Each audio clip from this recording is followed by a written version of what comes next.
Bom dia, aqui é Remo Noronha com mais uma aula de Física ou Matemática.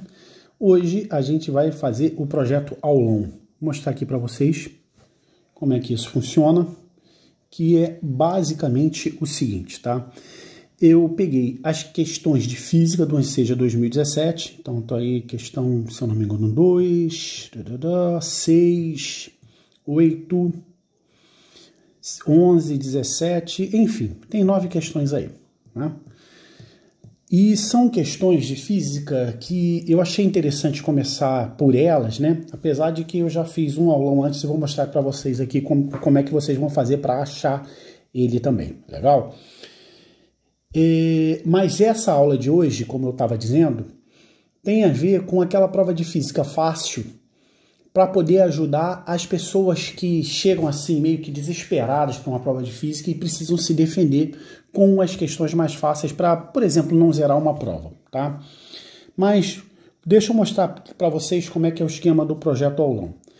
Se você for no YouTube, deixa eu pegar aqui, e achar o meu canal lá, Remo Noronha e tudo mais. Cheguei no meu canal e você vai lá no sobre. Clicou aqui, esse Drives com PDF, clica aqui. E uma das coisas que você vai encontrar é o tal do aulão, tá? É o segundo aqui. Nele já está publicado o aulão 1, que foi uma questão de matemática, e aqui está um PDF do aulão de hoje. Ou seja, não basta eu resolver a questão, né? Muitas vezes é interessante que você também tenha a chance de tentar fazer ele, né? Deixa eu terminar de baixar aqui para mostrar para vocês bonitinho aqui. A internet não está ajudando muito hoje, faz parte do show. Foi. Então, ó, aquele mesmo documento lá, no programa que eu uso aqui, né? Que por acaso é o Squid, mas ele está aqui em PDF. Legal? Para que você tente fazer também, combinado? E poder comparar com as minhas soluções. Então eu te aconselho a você, se você quiser testar a sua mão, para agora o vídeo, pega lá o PDF, vê o que você se vira lá com ele, tá? E depois tira as dúvidas aqui comigo, pode ser? Bem, avançando disso, vamos lá. Questão 2 diz o seguinte: para avaliar as concepções de força e velocidade estejam de acordo com a física newtoniana, um pesquisador propôs a seguinte situação: uma esfera de massa m é lançada horizontalmente a partir de uma altura h. Ao desprezar a resistência do ar, descreve uma trajetória parabólica. Essa trajetória aqui. Então tá aí bonitinho o desenho dele. Ao analisar o movimento da esfera num ponto A, né? Esse ponto A ele vai estar mais ou menos aqui. As representações de vetores de força e velocidade são. Bem, ele te dá essas opções aí e eu repeti o desenho para que a gente possa entender como é que vai ficar força e a velocidade aí, tá? Eu esqueci de dizer uma coisa. Cada uma dessas questões já foi resolvida em separado. Então a questão 2, a questão 6 vai ser publicado adiante lá no canal, tá? Para poder ter cada uma das questões separadas. Eu acho isso importante para efeito de pesquisa, né? Mas eu vou tentar fazer essa coisa do aulão como uma rotina aqui do canal. Espero que vocês gostem, né? Mas vamos lá. Quais forças atuam sobre essa bola no momento que ela está no ar? Se é para desprezar a resistência do ar, a única força significativa que você vai ter é o peso. Deixa eu botar com a caneta retinha aqui, né? É o peso dela, que vai estar apontado para o centro da Terra, né? Falo apontado para o centro da Terra para ninguém falar alguma besteira terraplanista. Então está aí em vermelho a força, peso, que é a massa que multiplica a aceleração da gravidade. Beleza? Então vou representar aqui P de peso.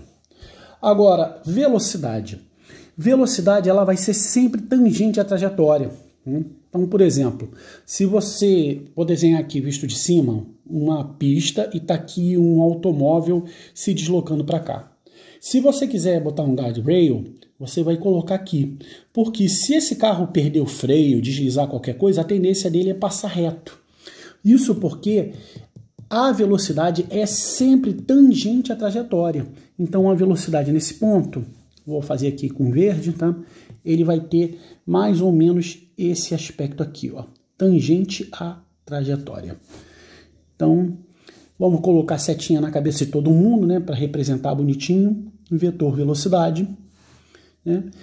Algumas literaturas usam um vetor colocando letra em negrito também, tá? Então, se você não vê com a setinha na cabeça, você não se espanta. Mas é sempre bom colocar, porque perde-se ponto por causa disso em algumas provas, né? Então, não custa. Aí você volta lá, a resposta que tem essa cara é letra D de Drosophila melanogaster, a mosquinha da banana. Beleza? Bem, avançando aí no nosso aulão, chegamos à questão 6, que diz o seguinte. A brisa marítima, eu gosto de marcar com a caneta azul, mania minha. A brisa marítima é um fenômeno diário. Ela sopra do mar para a praia durante o dia e em sentido contrário à noite. Durante o dia, a temperatura da superfície da praia se eleva mais rapidamente do que a da água e o movimento se inverte e o ar mais quente é o que está em contato com a água. Por ser menos densa, essa massa de ar sobe, dando lugar ao ar mais frio que está em contato com a praia. Produz-se então a brisa para o mar. Todo esse processo ocorre pois a superfície da praia tem uma característica física diferente da água. O fenômeno descrito ocorre porque em relação à praia, a água possui maior. Bem, aqui eu fiz um desenho, deixa eu botar aqui no desenho aqui a terra, né? Então, tá aqui o mar, aqui à esquerda, e tá aqui a terra à direita, inclusive um coqueirinho desenhado aí, artisticamente, né? O que é a tal da brisa marinha? Essa brisa aqui, ela vai ocorrer porque, digamos, às 9 horas da manhã, a temperatura aqui da Terra é maior do que a temperatura do mar, porque a Terra se aquece mais rápido do que o mar. Então, o ar que está aqui, ele sobe, deixando uma zona de baixa pressão aqui, e é ocupado pelo ar que estava sobre o mar, né, que está mais frio. Então, esse fenômeno aí, ele vai acontecer porque a água demora mais a aquecer, né? Se a gente fala aquecer, a gente está falando de calor sensível, né? Então, massa que multiplica o calor específico, que multiplica a variação de temperatura, tá? Depende da massa da água, da quantidade da água. Não, é difícil até quantificar, né? Qual a massa da terra que está aqui, qual a massa da água que está ali, né? Então, até é difícil quantificar. Calor latente. Bem, calor latente, deixa eu botar aqui, né? Calor é a massa que multiplica o calor latente, por exemplo, de fusão, tá?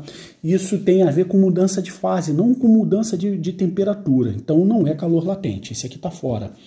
Calor específico, olha ele aqui, ó, tem tudo a ver. Condutividade térmica. Não, condutividade térmica é o seguinte, você tem uma barra e você faz uma chama, uma barra metálica, por exemplo, e você aquece ela aqui, uma chama. Então, ela vai ficando quente aqui e o calor vai se transmitir dentro da própria barra de metal. Isso é que tem a ver com a condutividade térmica, que é uma característica do material que vai transmitir o calor com mais ou com menos facilidade. Então, vá lá, marca C de cachorro louco, porque a resposta é calor específico, e lá se foi a questão 6. Seguindo aí, questão 8, questão clássica de eletricidade, bem tranquila, que diz o seguinte. A figura apresenta um esquema elétrico do painel luminoso de uma vitrine. Um técnico deseja trocar duas lâmpadas ligadas em paralelo por uma lâmpada, de modo que o circuito fechado com a corrente na bateria seja a mesma. Então ele quer trocar essas duas lâmpadas aqui por uma só. Para que isso ocorra, a nova lâmpada deve ter uma resistência elétrica em ohms equivalente a... Bem, pessoal, na verdade ele está querendo que você pegue essas duas lâmpadas que estão em paralelo. Então o teu esquema vai ficar com uma carinha mais ou menos assim, ó.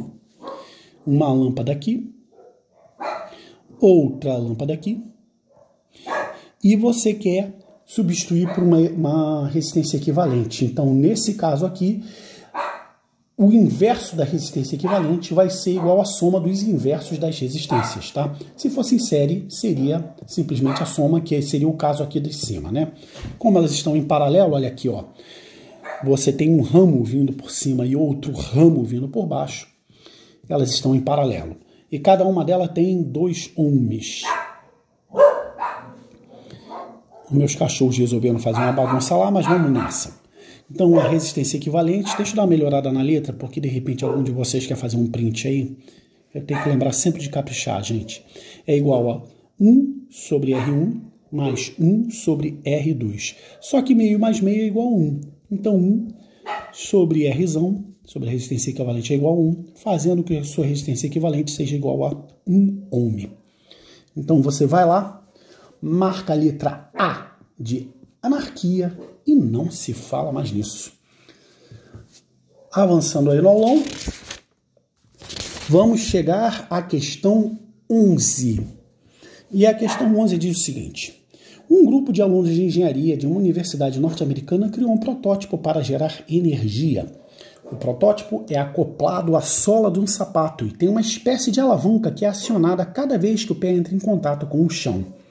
Esse movimento faz girar um conjunto de engrenagens conectadas a um gerador preso à lateral do sapato. A ideia é que o protótipo possa ser utilizado para carregar eletrônicos como celulares e outros aparelhos portáteis. Então está aqui a fonte, tá? Que é uma boa prática para evitar que haja fake news. E ele diz: a finalidade do protótipo acoplado no tênis é transformar energia. Bem, num esquema super simplificado, ao invés do pé, eu desenhei essa bola vermelha aqui. Em vez do sapato, eu desenhei um colchão acolchoado, né? Então, quando a bola entra em movimento e cai, ela deforma esse colchão. Então, que tipos de energia a gente vai ter? A gente vai ter energia cinética, que é a energia do movimento. Ele está a uma determinada altura, então energia potencial. E como ele está a uma determinada altura, essa energia potencial gravitacional.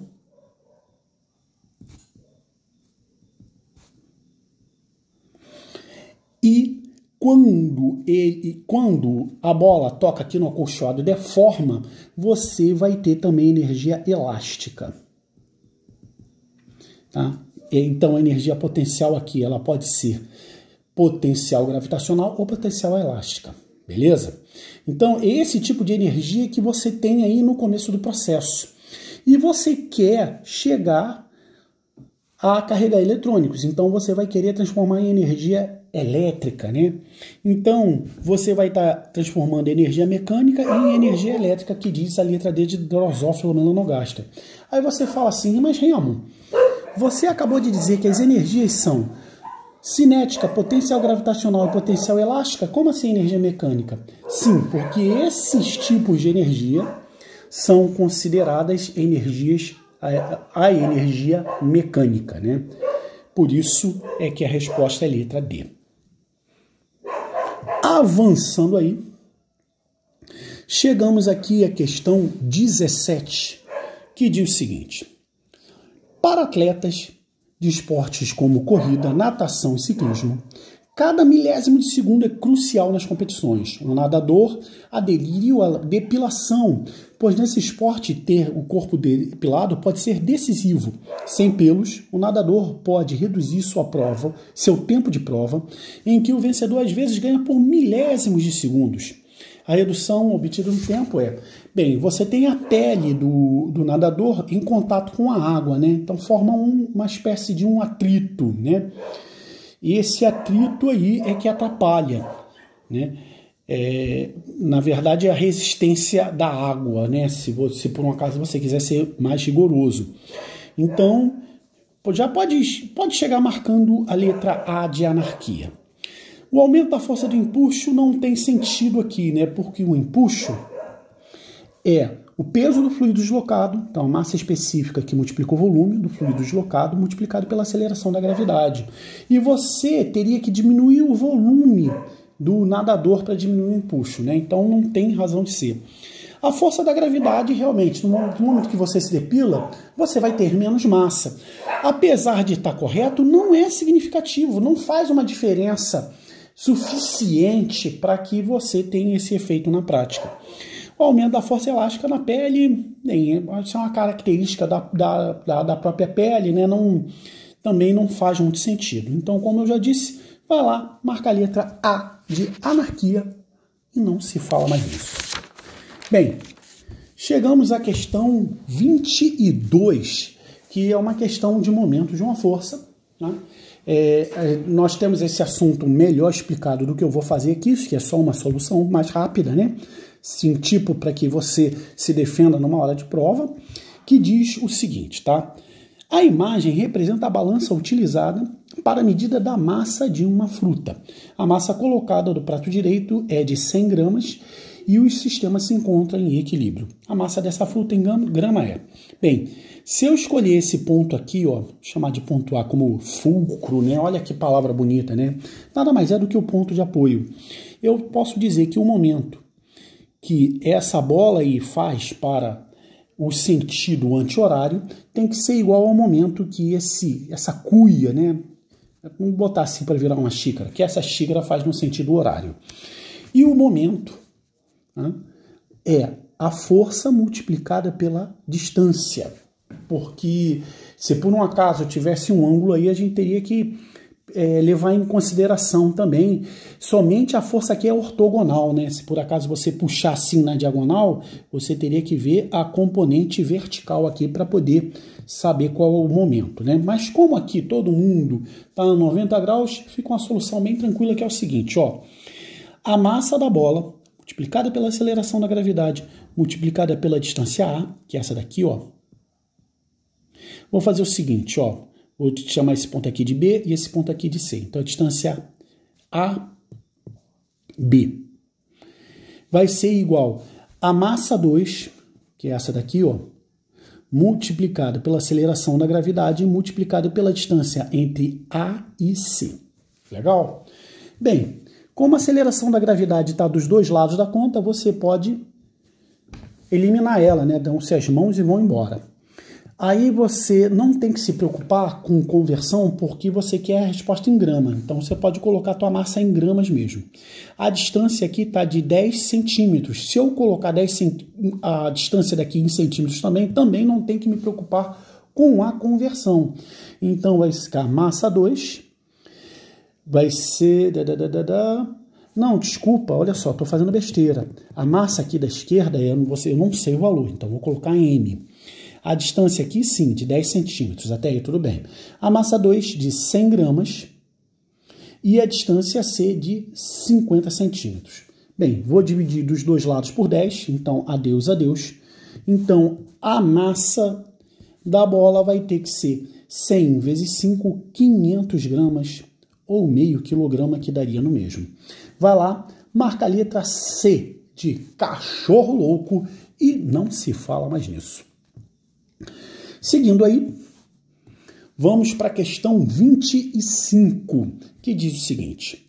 A figura ilustra o instante em que um carro em alta velocidade é fotografado por uma câmera de um dispositivo controlador de velocidade. Para que isso ocorra, esse dispositivo mede o tempo que o carro leva para atravessar os sensores L1, L2 e L3, né? Na verdade, ele vai calcular a velocidade aqui entre L1 e L2. E o L3, ele vai te dar uma ideia aqui de uma posição em que ele vai poder fotografar, né? E te dar aquela agradabilíssima multa, né? Se a gente, não sei como é que chamam aí no seu estado, aqui no Rio de Janeiro a gente chama de pardal, né? Se o pardal é bem sinalizado, é realmente para segurança, ninguém fica chateado, né? Mas tem uns lá que parece que pulam na sua frente e você toma um susto para não tomar uma multa, né? E sem considerar também... temos que considerar também que em alguns lugares eles colocam os chamados radares inteligentes, né? Então você coloca um radar aqui no ponto A e um outro radar lá 2 km adiante no ponto B. Então não adianta você saber só a velocidade naquele determinado instante, né? Mas também a velocidade média. Se você tiver com a velocidade média acima, né, também é multado. Mas nesse caso aqui, ó, o que ele está querendo saber?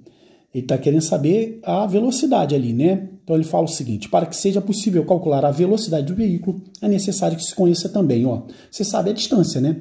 Velocidade é deslocamento dividido pelo tempo. Ele já tem um tempo, então você precisa saber o quanto ele vai andar. Então você precisa saber a distância entre os sensores. Aí você pode até me falar assim, ó, mas Remo, o comprimento do automóvel não é significativo?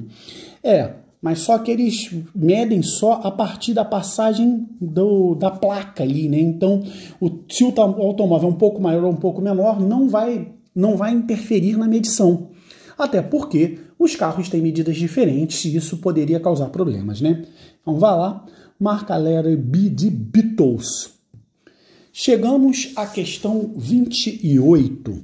Na questão 28 ele diz o seguinte: em condições normais as substâncias podem ser encontradas em três, prefiro falar fase, tá? Mas tudo bem, 3 estados físicos: sólido, líquido e gasoso.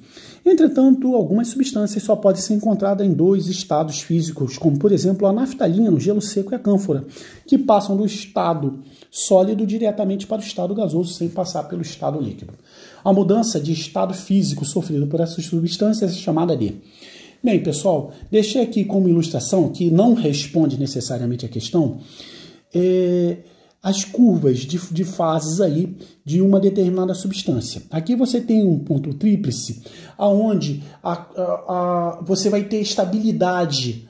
Não é que ninguém esteja se transformando, mas a quantidade da substância na fase gasosa, na fase líquida, na fase sólida, ela vai ser constante, né?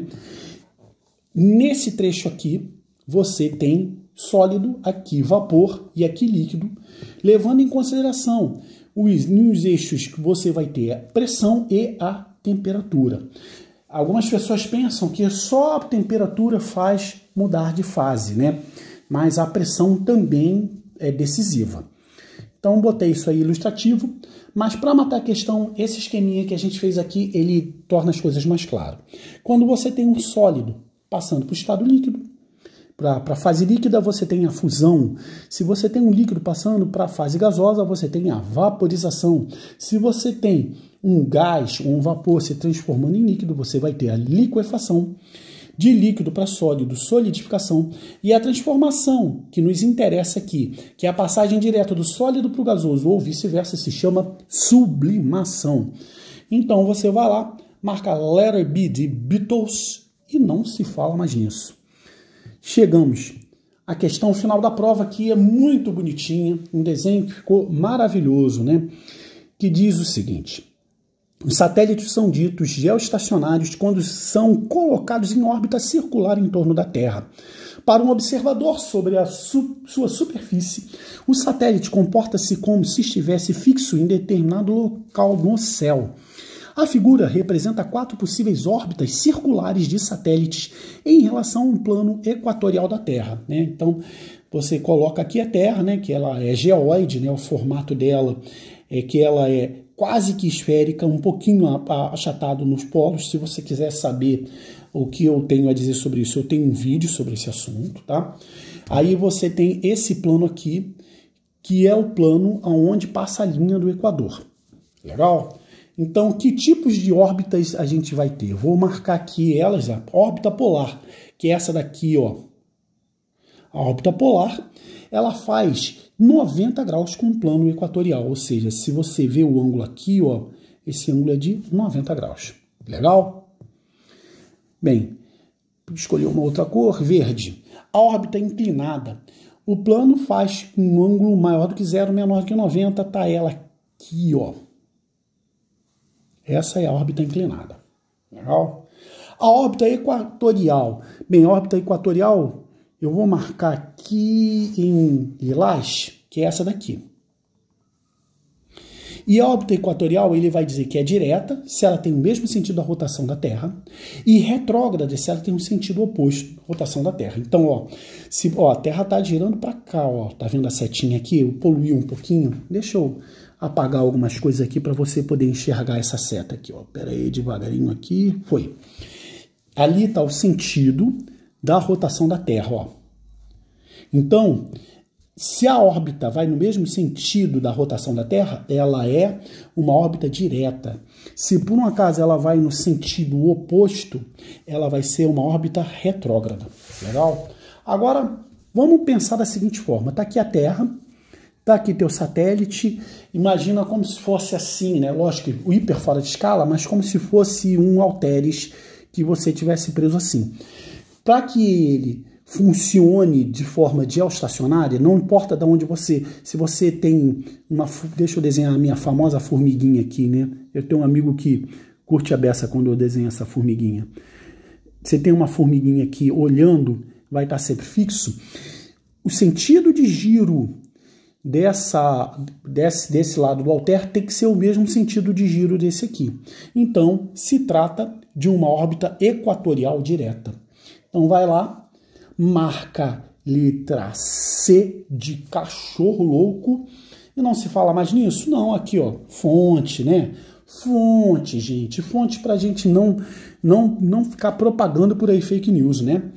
E é a pergunta que eu saí resolvendo antes de ver a pergunta. Me perdoem.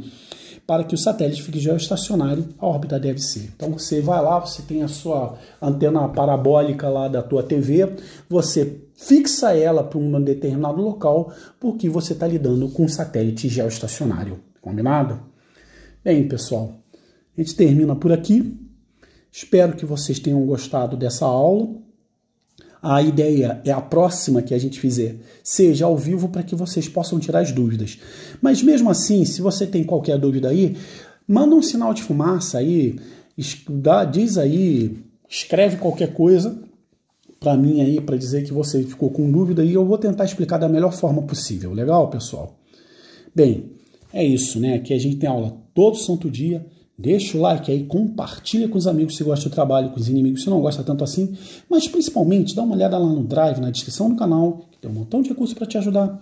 E no mais, aquele enorme abraço.